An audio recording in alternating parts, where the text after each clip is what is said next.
Good morning, everyone. You have reached the Fellowship of Spirit Zoom meeting from Farmington, New Mexico. This is the 4th of June, 2023, and we are delighted that you are here and with us. We have a really neat program today. So Mark Wolf is going to give our main message. I'm going to give a spiritual reading, and let's see, who else? Oh, Shay Johnson is going to be doing our music. And so here we go. And Susan Barnes is going to be giving us our opening prayer. Does anyone have any announcements that we need to talk about in the beginning of the meeting? No, we will be talking about later, probably at the end, we'll be talking about our solstice gathering that we will be having later on in the month. But and I think probably that's about everything. Everything else is going pretty well around here. We have no major crisis or dramas that are happening with the fellowship. Some of us may be having some individual stuff, but that's okay. That's normal. So anyway, are you ready to play? Okay, so I'm actually not playing. You're not playing this one. She's just going to vocalize this. She's going to play her vocal cords and make it, because they're beautiful. Go ahead. Gathered here in the mystery of the hour, gathered here in one strong body, gathered here in the struggle and the power, Spirit draw near. Gathered here in the mystery of the hour, gathered here in one strong body, gathered here in the struggle and the power, Spirit draw near. Gathered here in the mystery of the hour, gathered here in one strong body, gathered here in the struggle and the power, Spirit draw near. All right, thank you, Shay.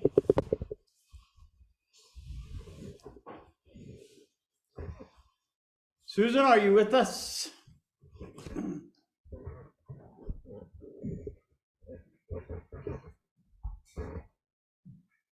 Okay. Creator, Mother, Father, God, we give thanks for this glorious day, for the opportunity to walk closer with you, to learn to be one in the Spirit, and to work with each other in cooperation, with love, compassion, and understanding. That we can learn how to communicate better with you through prayer, through meditation, and through our actions that we show to our brothers. For every one of these things is a prayer. And prayer is singing, and prayer is dancing, and prayer is being with you. For all of these things, we give thanks. We give thanks for our speakers that allow us to learn, to grow, and to be better individuals. Be our oneness. For all this, we truly give thanks. Namaste. Thank you, Susan.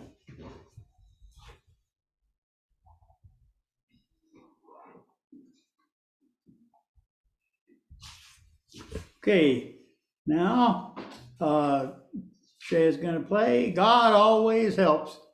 It's on page 112 in the Brown Book. Yeah, and I don't know if anybody knows this song, so I'll play it through once.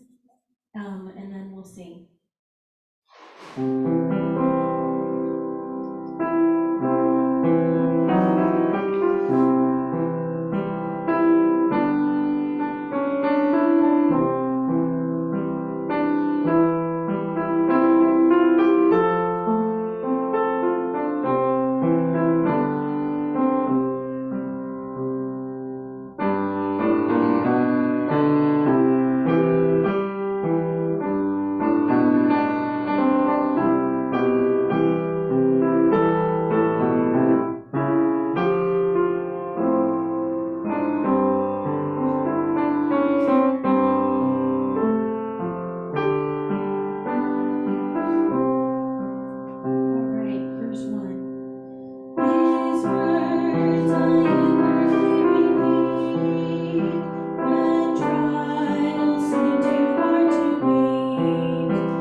Thank you, Shay. I'm sorry, I forgot to put the camera on you. I was busy reading something else, but I'll do better next time. Thank you. Okay, so now it's time for our reflecting moment. So if you would join me. Love produces a flow of energy that I now feel. I love others more than ever, and I feel privileged to be here. Love flows from one person to another as we create an atmosphere of holiness, and so it is. Okay.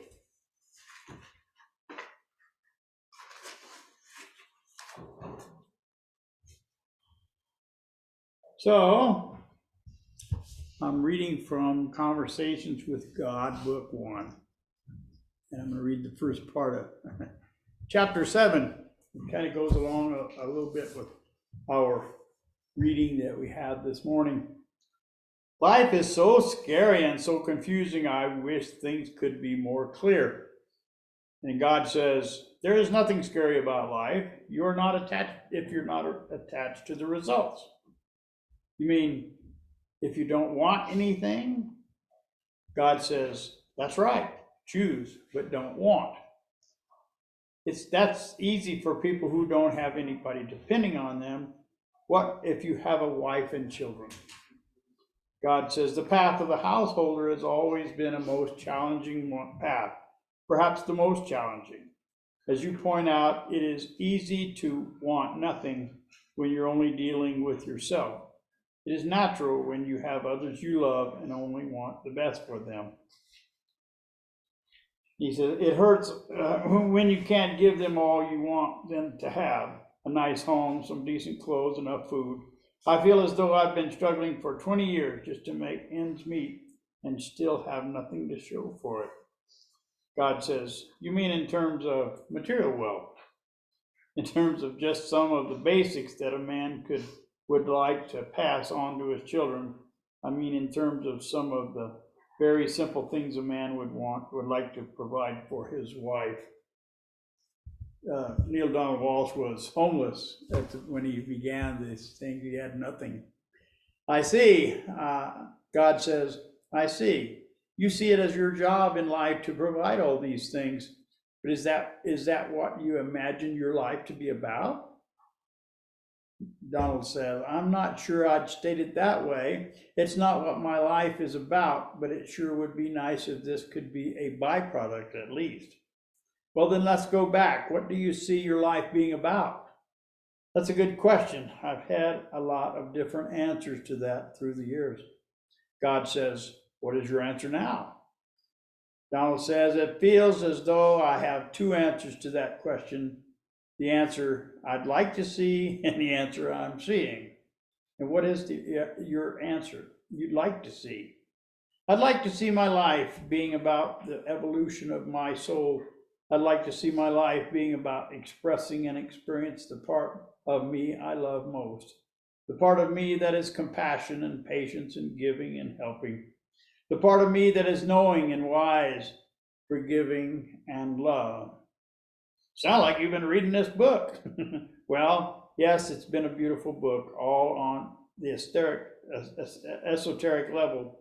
But I'm trying to figure out how to practicalize that. The answer to your question is, I see being real in my life is that what it's about day-to-day survival. And you think one thing precludes the other? Well, you think esoterics preclude survival? The truth is, I like to do more than just survive. I've been surviving all these years. I notice I'm still here, but I'd like the struggle for survival to end.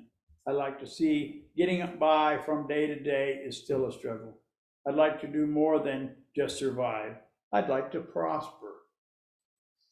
And God says, and what would you call prospering?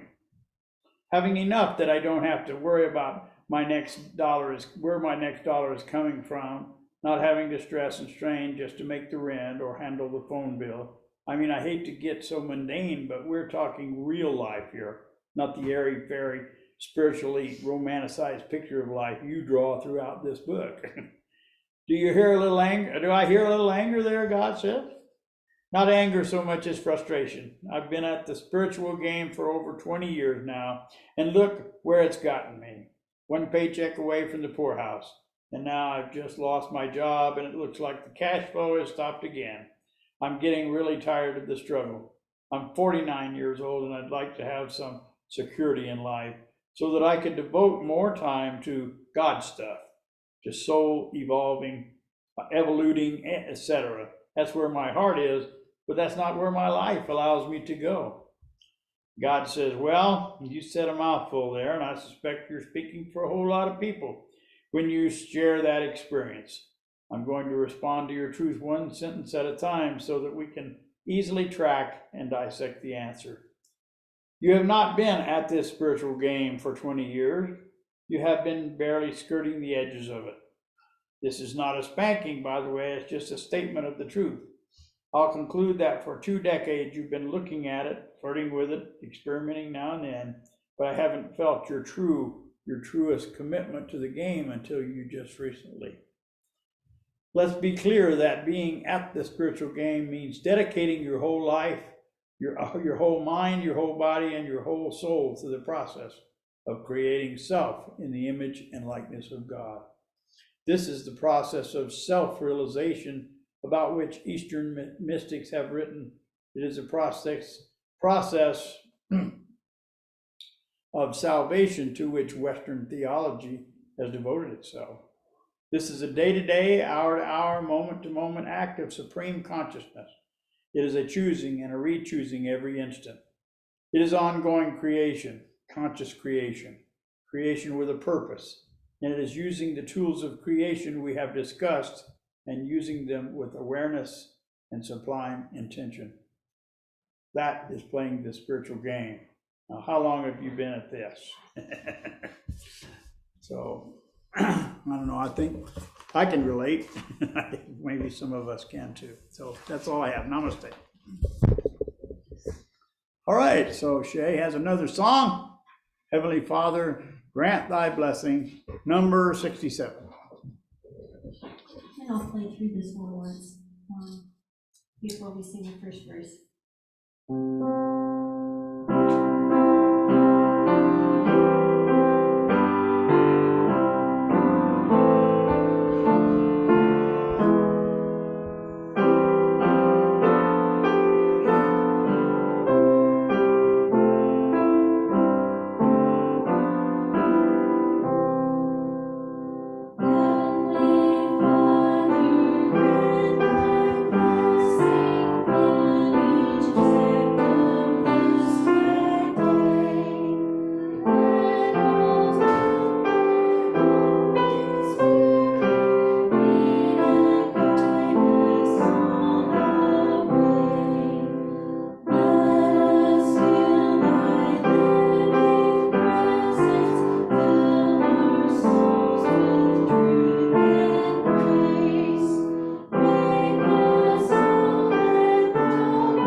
Okay.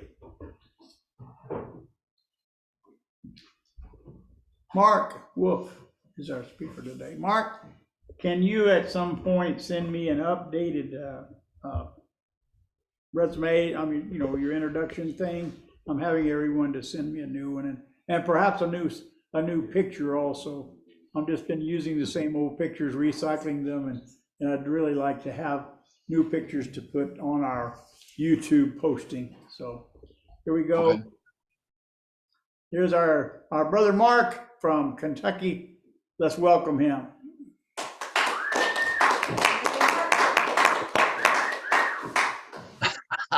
Hey, good morning, everybody. And welcome to the month of June. Last month was May, so we sure didn't see this coming. I think the month of June is probably my favorite month out of the year. And October might be a close second, but I love June because, it's finally warm. And yet there's a softness about the warmth. And I love the way the twilight lingers until about 10 o'clock. And especially with that beautiful full moon last night, and that the twilight just sort of floats in the air. And the air turns to velvet in the month of June. And it's graduation time. So today, let's talk about graduation time. And I think this is all a perfect backdrop where I want to try again. I think it's a perfect backdrop for what I want to share with all of you this morning, a subject that I've been meditating with and thinking about and seeking a greater understanding about. The subject, of course, is prayer. And so I decided to call this message, as a very original title, Teach Us to Pray, Part 1. And it's part 1 because I'm not ready to share everything that has been shown to me. I don't know how to share everything that's been shown to me yet, but we're going to work on that, and we'll revisit this again over the next few months, we'll see. But I'd like for us to get back to our roots in science of mind and back to our roots in unity, because both of those teachings started out as a very dynamic teaching about prayer. So, as we know, this phrase, teach us to pray, is associated with the rabbi. Well, what rabbi, you say? Well, the very famous rabbi from Nazareth. And it is recorded in the Gospel of Luke, chapter 11, verse 1, and it goes like this. Now it came to pass, as he was praying in a certain place, when he ceased, one of the disciples said to him, Lord, teach us to pray. Okay? Teach us to pray. Teach us to pray. Teach us to pray. So let's talk about this. Now, first of all, where did this idea of prayer, where did it even come from in the first place?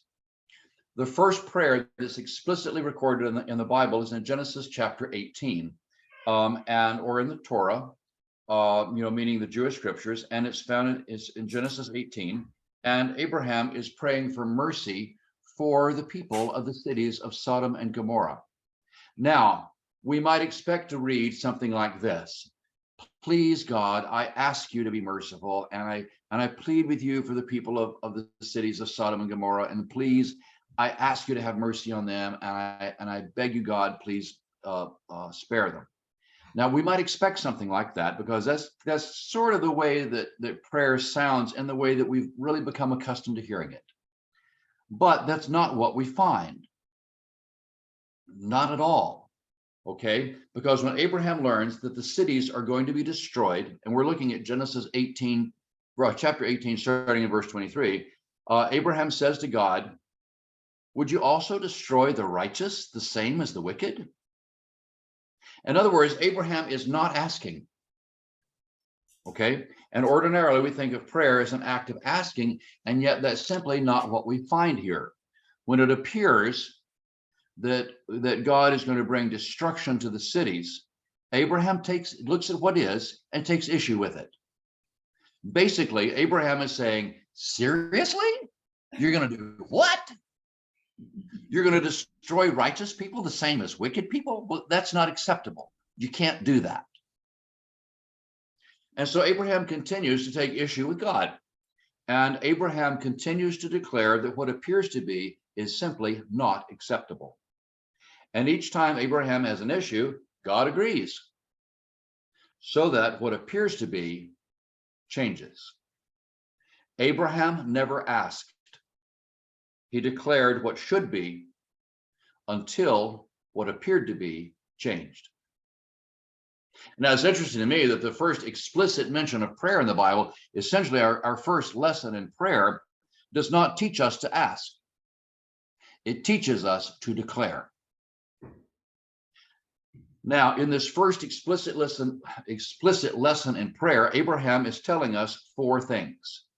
First thing, do not be frightened by what you see. Number two, do not allow the things and conditions out in the world to intimidate you, even though they will try. Number three, instead, be impressed by, be excited by what you know and feel to be true within yourself. And number four, speak that word with joy and authority, the love and the authority of God who dwells within you. Now, I said that this story of Abraham prayer for Sodom and Gomorrah is the first explicit mention of prayer in the Bible, and that's generally accepted to be true. You can Google it, and if you put into Google, this is what comes up. And it is the first really explicit mention of prayer in the Bible, but there's actually another teaching about prayer that comes before this one, and it's more interesting. The difference is that this earlier teaching is hidden. Okay. In other words, you could read the Bible in English 100 times. You could read it 1,000 times and miss it each and every time. But if you look at it in Hebrew, in the original language, and you know what to look for, the teaching hops off the page at you. All right. It becomes one of those things, let's warn you now, one of those things that when you see it, you cannot unsee it. This teaching is embedded in Genesis chapter 14. Genesis 14 is actually a very interesting story just by itself. This is about the conflicts and the shifting alliances among the various cities in the floodplain of the Jordan River. Okay, and at that time, about 4,000 years ago, each city was a little nation state unto itself, a city state. And the kings of these various city states traded with one another, they allied with one another, and they fought with one another. And in one of these battles, Lot, who is the nephew of Abraham, is captured and becomes a prisoner. And so someone escapes and comes to Abraham and says to Abraham, hey, your nephew has been captured and is being held a prisoner, and you have to help him. Now, the response of Abraham is very interesting. Okay, and we're looking at Genesis chapter 14, verse 14. Now, it says, now when Abram, and okay, his name was Abram, had not been changed yet to Abraham. So now when Abram heard that his nephew was taken captive, he armed his 318 trained servants who were born in his own house and went in pursuit as far as Dan. He divided his forces against them by night and pursued them north of Damascus. Okay, so they rescue Lot, and then the story moves on quickly. But let's not leave this amazing story. There's too much information that's embedded into it. Because embedded in the story and hidden in the details, and a lot of details in the story, is a very, very powerful teaching about prayer. So to find the teaching, we have to ask a couple of questions. Okay, so it says he armed 318 trained servants. Why does it specify 318? I mean, does it even matter? Should we even care how many? The number does not change the flow or the outcome of the story. I mean, in other words, what if Abraham had 317 trained servants, or 319, or 250, or 4? It doesn't really change the story. But it's 318, no more, no less. So here's what happens if you look at it in Hebrew. Okay, 318, let's look at this. Let's write 318 in Hebrew numerals, all right? And when we do that, something really interesting starts to emerge. Okay, here's how you do it. Remembering that Hebrew letters and Hebrew numerals are the same. So 318, the letter Shin is 300. The letter Yod is 10. The letter Chet is 8. So to write 318 in Hebrew numerals, you would write Shin, Yod, Chet. Okay, you with me? Shin, Yod, Chet is how you write 318 in Hebrew. But Shin, Yod, Chet also spells a word. All right, it spells the word siach. Okay, now that's one of those really cool Hebrew words, and you got to get a running start on it, slip up on it from behind and get your throat into it. Okay, siach. You know, there are a lot of those. Now, this is the word that you get when you write 318 in Hebrew numerals. So what does it mean? It's very simple. Siach means a word spoken aloud. Okay, let's let that sink in for a second. So if you go back and you plug in this hidden meaning into the story of Abram and the rescue of his nephew, a very different story begins to emerge.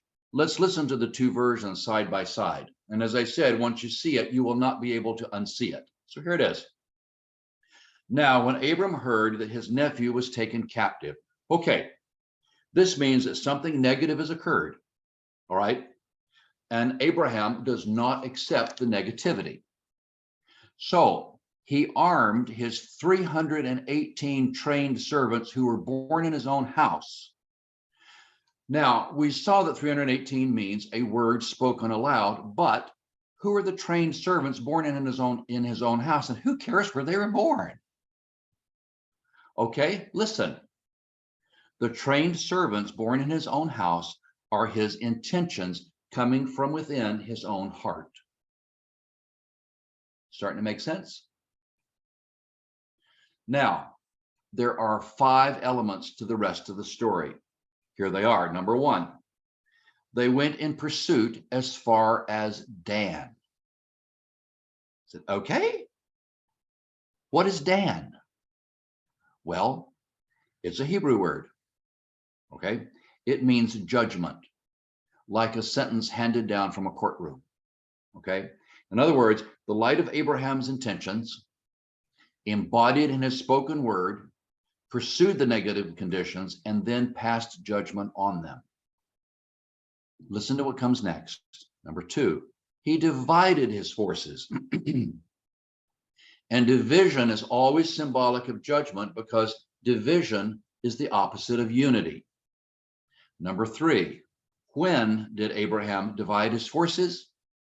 By night. Okay? Why? By night, except that night, the time of darkness, is a symbol of judgment. And number 4, they pursued them north. Okay? Why should it matter what direction? North, south, east? I mean, who cares, you know? Except that the north is the place of darkness.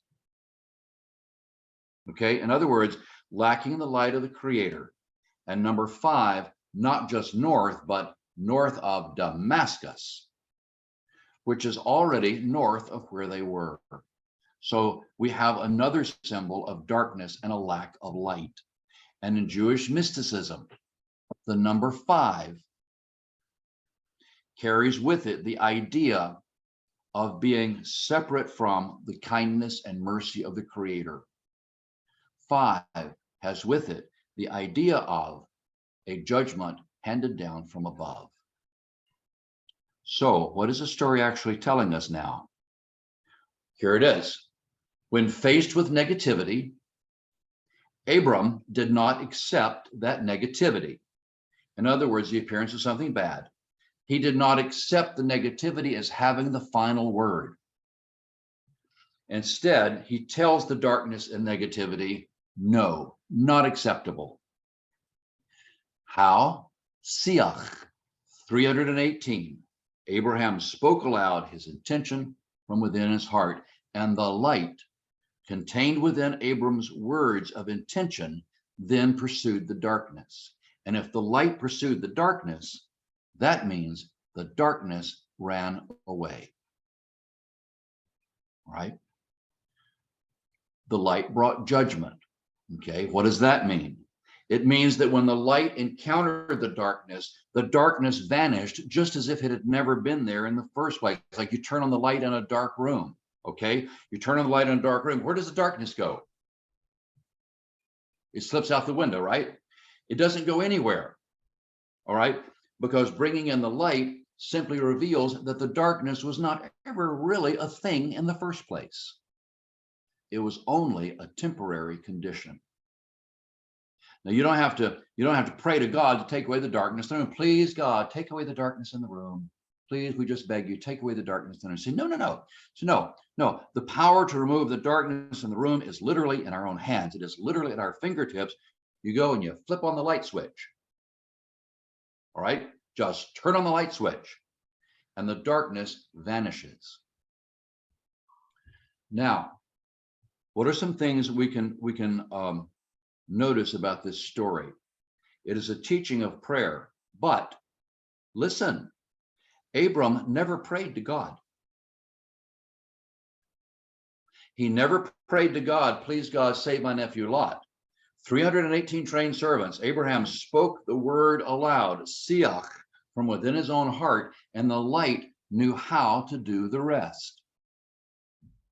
The light knew how and when and how. So don't be afraid of the darkness.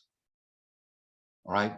Don't be intimidated by the appearance of negativity, even when it tries to be intimidating. Instead, speak aloud the word of power from your own heart, being certain that the light knows exactly what to do, how, and when.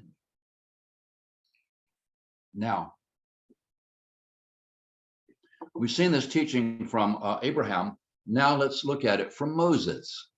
This is a teaching that we find in embedded in one of the craziest things you find in the Bible, right? And we were looking at Genesis 14. Now we're looking at Exodus 14. And we've talked about this before because there's so many applications to this story. Here's a short version. All right, short version. Under the leadership of Moses and Aaron, the Israelites have finally gained their freedom from slavery, and they have finally left Egypt. So they are camped on the shore of the Red Sea. And they look up, and whom do they see coming in the distance? No less than the chariots of Pharaoh's army. And everybody knows that chariots are bad news. They are killing machines, and everybody's about to die. So the Israelites have the Red Sea on one side, they have Pharaoh's chariots on the other side, and what do? They panic. I mean, what are you going to do? They panic, and they cry out to God. And God answers Moses in a most astonishing way. Exodus 14:15, and God says to Moses, "Why are you yelling at me? Speak the word and have the Israelites move forward."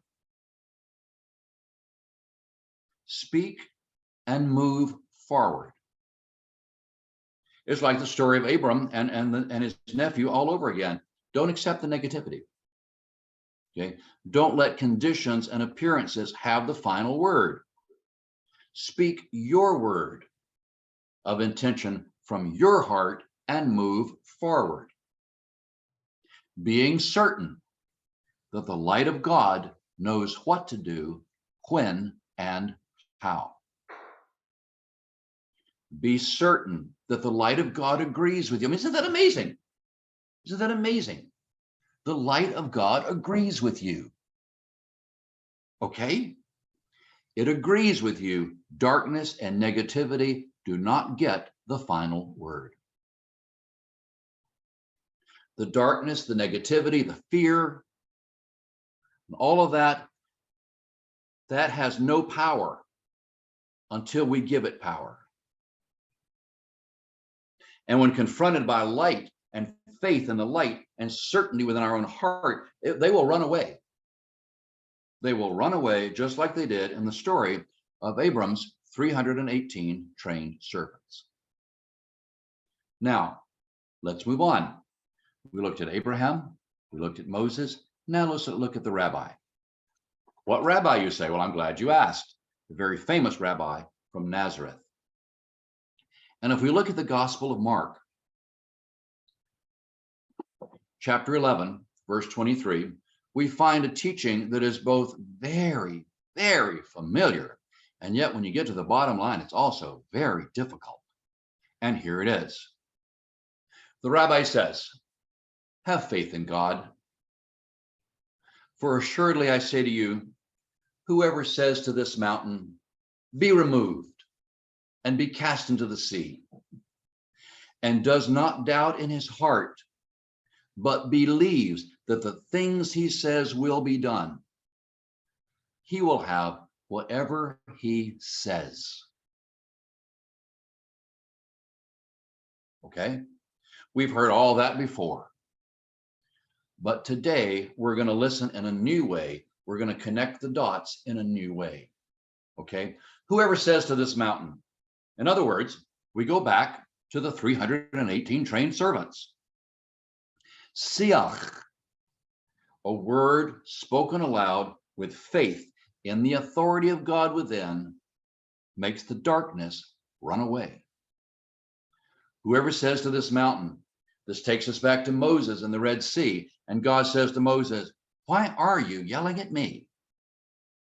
Speak and move forward."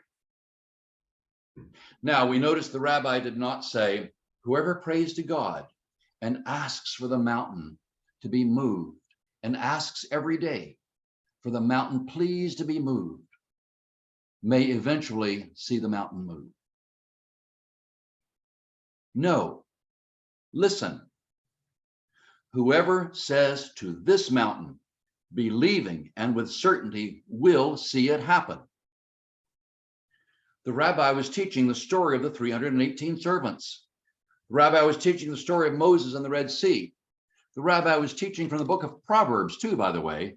Proverbs chapter 18, verse 21 says, death and life are in the power of the tongue. And those who love the power of the tongue will eat its fruit. The power of the tongue, the power of siach, the word spoken aloud with authority. Now, when the rabbi spoke about the mountain, he said, speak to this mountain. We know that part was symbolic. Okay, we get that. In other words, we don't really need to see the San Juan Mountains pull themselves up and go running across Arizona into the Pacific Ocean. I mean, we don't need that. But we do have mountains that appear in our own lives. Okay, we have mountains of fear. We have mountains of doubt or debt or sickness, or mountains of lack or confusion, and we don't know where to go. We don't know what to do. And they seem to settle down in front of us and dare us to do anything about them. And it's scary, I get it. And we pray and we ask and we say, please God, help me with this. I don't know what to do, and I'm scared. And that's a very natural reaction. Okay, it's a very human response, and we're not judging it. But we're doing the same thing that the Israelites did, crying out and hoping for an answer, but the answer has already been given. Why are you crying out to me? Speak the word and move forward. The answer has already been given. Whoever says to this mountain, be removed and be cast into the sea, and believes and has certainty, will see it happen. Sometimes we look at those mountains in our lives, we wonder why they're there. In other words, why me? In other words, a very human reaction. Why me? But look, here's the thing, all right? If life were all easy and always comfortable, and the answers were always obvious, we would never realize any spiritual progress. We would never have any kind of spiritual awakening. If it was always comfortable, if we were always within our comfort zone, we would never have an opportunity to graduate and grow up spiritually. We would never have any reason to speak the word of power and watch the mountains move in response to that word. We'd never have the opportunity to see the darkness scatter like the leaves in November. Without the challenges in our lives and the appearances of mountains, we'd never really have an opportunity to discover that tremendous mountain moving power that God has hidden inside of us. That light hidden within us is waiting for our spoken word, our siach, to give it shape and instruction. The light is like craftsmen, and we are giving that light good and wholesome instructions and telling it what to do. It's waiting for that instruction. How marvelous to realize that this power is ours. It's ours. It's already been given to us to direct and move the mountains and to do what appears to be impossible. But wait, there's more to the story. There's another part of the story. It's the best part. Our own individual siach, our own individual spoken word embodying the light and power of God. This has implications for the whole world. Okay, the teachers of the Kabbalah tell us to look forward to a time of global spiritual awakening, an awakening that will touch our entire planet with peace and harmony and love. It's real, all right? It's real. It's not just pretty words and unicorn glitter. It's real. And it will start with the awakening of a few individuals whose light will awaken a few more, whose light will awaken a few more. And we're going to get a critical mass. And when that happens, the light will spread over the entire planet. This is what is called in Hebrew, Moshiach. All right. In Hebrew, this global awakening is called Moshiach. All right. In English, we don't like those throaty words that you have to sneak up on from behind and get your throat into. We don't like those. So in English, we simply say Messiah.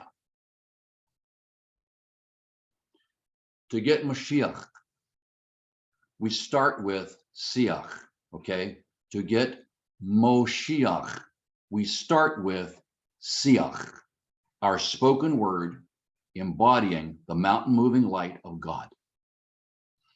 We start with Siach, and we add the Hebrew letter Mem to the beginning, okay? You start with Siach, you add Mem to the beginning, you get Moshiach.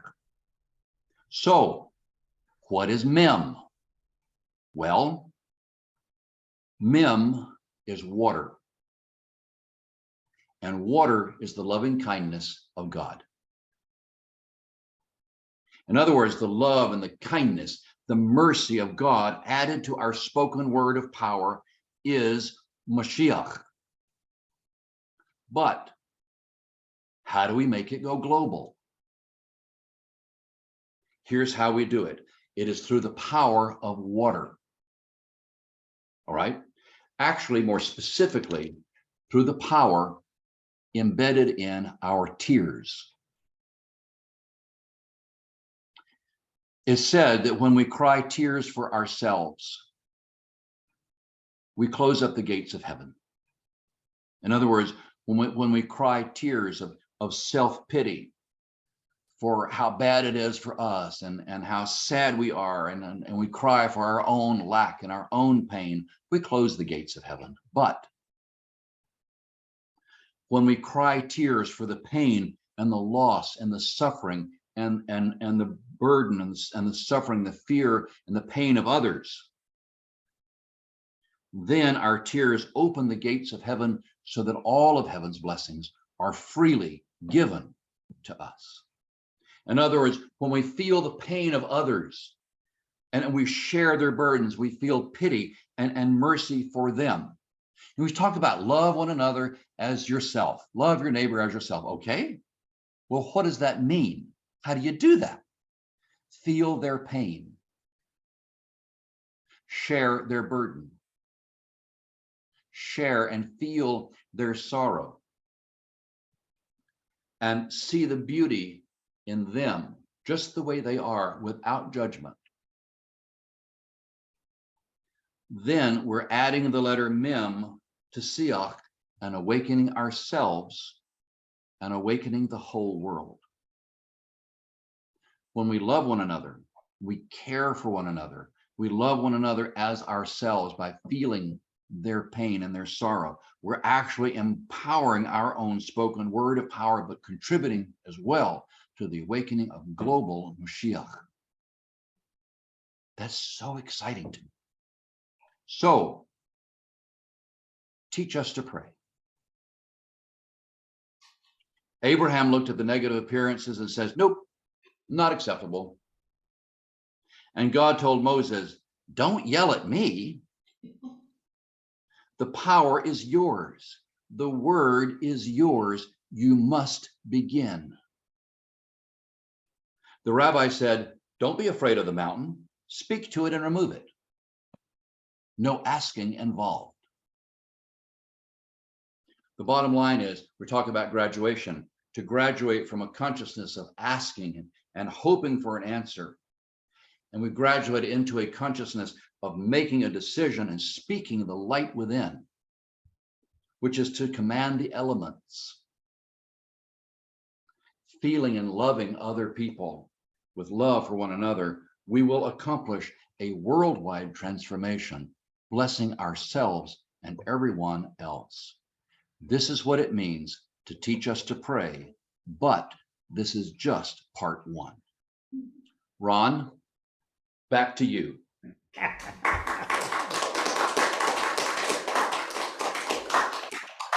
Thank you, Mark. Okay, does anyone like to share with Mark or comment, tell him you love him, or? Come on up, Marion. Marion. Hey, Mark. Hi, Marion. I'm happy to see you. Good to see you too. Let me get my glasses on. You're looking well. And thank you for your talk. I wanted to add something that the guides have told me. It is in one of the books as they described it, and this will not be verbatim because it was, but I can give the gist of what they said. They said when we are on a place in our journey, when we are in the light, that is when we rejoice in our blessings and give thanks and share with others in the best way that we can at that point. And then when we move on and reach the next place in our journey, the light will lovingly lead us to the darkness, where we will once again, through meeting challenges, learn to love even more, to share even more. And when we remember the light once again, as we do that learning and sharing. And so it is then that the darkness will lead us back to the light. And it's one great circle, and it's all the same, and it all has the same purpose, and it is all of the oneness. Thank you, Marion. Nice. Thank you. Thank you. Pretty good synopsis, don't you think, folks? All right. Anyone else? Well, I want to thank you, Mark, for coming and sharing with us today. And you always Pleasure. bring practical as well as entertaining things and help us to, that we can use in our lives immediately, you know, and you give them freely. And we appreciate that. We really do. On the 24th is when Noah's going to speak. Is that right? We have a brother from Santa Fe that, or well, actually he lives in Taos. His name is Noah Shapiro. And he talked here quite a long time ago, but it wasn't on Zoom. And so he will be talking. I think he is going to talk about the commandments from the Jewish faith, you know, that, and he's from his point of view, he is I don't know, he is a Jew, Noah Shapiro. So he is a practicing guy that really observes the Sabbath and all of those things. And he has told me about how, you know, Jews are sort of classified into 3 or 4 different portions. Some are more stringent than others, and that he is probably pretty much in the middle. So anyway, I'm looking forward to that, and I'm sure that it will probably go right along hand in hand with your talk today. So thank you so much. Thank you. Anyway, I hope that you could come on that day is why I'm telling you. And if not, it'll be posted on the YouTube. Okay, I get it one way or the other. Sure. Yeah. Okay. So if there's nothing else, we will continue. Thank you, Mark. Let's give Mark a big hand. Thank you, Mark. Welcome. Okay, so now we have a song, Heavenly Father, Grant Thy Blessing, number 6. 94. What does it say? Holy Spirit, truth divine. Oh, my book doesn't say that. Yeah, it does. Yeah. Okay, go ahead. Okay, I'm gonna play through it once and then we'll sing.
All right. Thank you, Shay.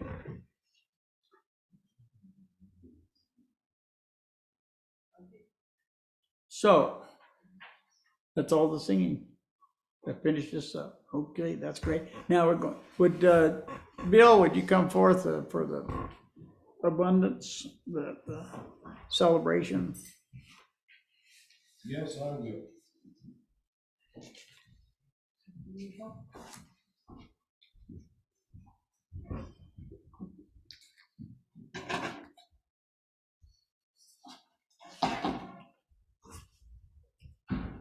So let us put over our hearts that which we intend to contribute, and say after me, divine love flowing through me blesses and multiplies all that I have, all that I give, and all that I receive. Through infinity, I am prosperous. Thank you, kind sir.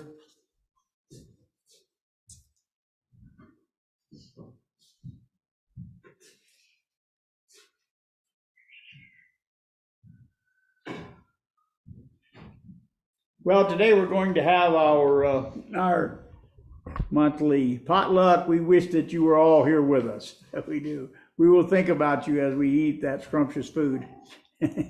And so We'll miss Mark's beautiful dessert. we'll miss your desserts and all of the stuff. But we have with us Dawn and Neva and Yvette and Susan and Jen. Maybe some of these times you'll be able to make it on our potluck day. We love you. So anyway, Bill Clark is going to give us a closing word. No announcements? Is there any announcements? Just the- Well, we are going to have on the 20th of June, which is about 3 weeks from now, roughly, we're going to have a picnic in the park where it's going to be, the hamburgers are going to be provided by Sue, and then we need to bring some sides, and there's going to be some drinks, but you need to bring some more drinks if you want drinks. Knives and forks and all that stuff will be provided by the fellowship. And anyway, also Fred Brown will be playing music for us. And we have hired some birds to sing in the trees by us. So anyway, they weren't too expensive, so we got a lot of them. So anyway, we hope that you can come and be with us and celebrate the turning of the true turning of the season. Yes, Shay. Also, Sue Breeze's intuition workshop is the Saturday before the solstice. Okay, come and tell us about it. Oh. I was just gonna talk about Sue Breeze's intuition workshop. It's on the 17th of June, Saturday from 10:30 to 3:30. Cost is $60. And the phone number is in the bulletin for those of you who are here. And you can contact myself or Jerry if you need information for those of you who are online. Okay, thank you. We also have that new shop in Aztec, what is the Alchemist and the, what's the name of the other one? And the Alchemist and the Magpie, which it's just a delightful little shop of crystals and all sorts of things that we all kind of resonate with. And the lady who runs it is absolutely wonderful. And so if you have a chance, it's right by the Citizens Bank in the middle of town there. You can park in that parking lot, and it's just a block down from my house. So if you know where I live, then you know where that shop is. So go and give her some business. So anyway, so here you go, Bill. Thank you. Good morning. Okay, this is our closing prayer. The topic is investing in others.